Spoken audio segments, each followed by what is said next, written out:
Torna a volare il corvo su Piazza Zario, nel quartiere di Arnate a Gallarate. Di nuovo nei giorni scorsi sono partite email anonime che provano a mettere in discussione l'attività della mensa di solidarietà attivata dalle parrocchie dietro la chiesa. Nel mirino questa volta l'accoglienza, ma vola più alto delle polemiche la qualità del servizio offerto dai volontari. Non c'era una macchia sul pavimento giovedì nel salone e nel locale cucina, durante un sopralluogo eseguito a sorpresa.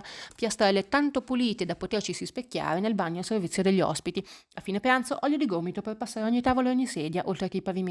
Ad Arnate ci sentiamo capiti e voluti bene, fa sapere il prevosto Monsignor Riccardo Festa. Tra 40 e 45 le persone che ogni giorno vengono accolte a turno nel locale che serve il cibo messo a disposizione dal comune, lo stesso che viene servito nelle mense scolastiche della città.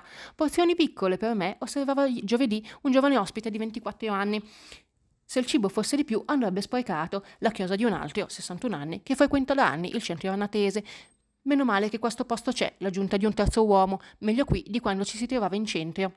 Una volontaria tra una faccenda e l'altra aggiunge: se c'è qualche problema lo si dica e cercheremo di migliorare, ma le mail denigratorie proprio no.